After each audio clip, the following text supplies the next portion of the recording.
Box office దగ్గర ప్రస్తుతం hat trick విజయాలను నమోదు చేసి కెరీర్ బెస్ట్ ఫామ్ లో దూసుకుపోతున్న నేచురల్ స్టార్ నాని నటించిన లేటెస్ట్ మూవీ సరిపోదా శనివారం సినిమా ఆడియన్స్ ముందుకు రీసెంట్ గా వచ్చి ఓవరాల్ గా ఎక్సలెంట్ కలెక్షన్లతో లాంగ్ రన్ ను సొంతం చేసుకుంటూ దూసుకుపోతూ ఉండగా మీడియం రేంజ్ హీరోలలో ఎక్కువ సార్లు 40 కోట్ల షేర్ మార్కును అందుకున్న రికార్డును నమోదు చేసి సంచలనం సృష్టించిన నాని ఇప్పుడు మరో రికార్డును తన ఖాతాలో వేసుకోవడానికి సిద్ధమవుతూ ఉన్నాడు. బాక్సాఫీస్ దగ్గర మొత్తం మీద ఎక్సలెంట్ కలెక్షన్లతో దుమ్ముదుమారం లేపిన ఈ సినిమా 17 రోజుల్లో టోటల్ గా 49.5 కోట్ల రేంజ్ లో షేర్ అందుకొని సెన్సేషన్ ను క్రియేట్ చేసింది.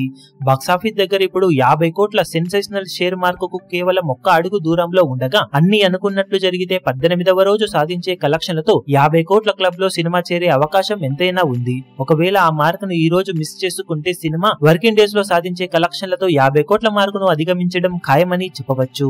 దాంతో టాలీవుడ్ హిస్టరీలో మీడియం రేంజ్ హీరోల పరంగా 2 సార్లు 50 కోట్ల షేర్ మార్కును అందుకున్న రికార్డును ఇప్పుడు నేచురల్ స్టార్ నాని అందుకోవడానికి సిద్ధమవుతూ ఉన్నాడు.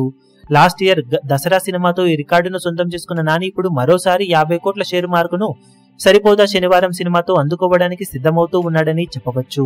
లాంగ్ రన్ లో సినిమా ఇదే విధంగా జోరును కొనసాగిస్తే మంచి లాభాలను కూడా దక్కించుకునే అవకాశం ఎంతైనా ఉందని చెప్పాలి. ఇప్పుడు ఈ వీడియో మీకు నచ్చినట్లయితే లైక్ చేయండి, షేర్ చేయండి, ఛానల్ ను సబ్స్క్రైబ్ చేయడం మాత్రం మరవకండి. ఏ చిన్న అప్డేట్ ను మిస్ అవ్వకూడదు అనుకుంటే బెల్ ఐకాన్ ను ప్రెస్ చేయండి.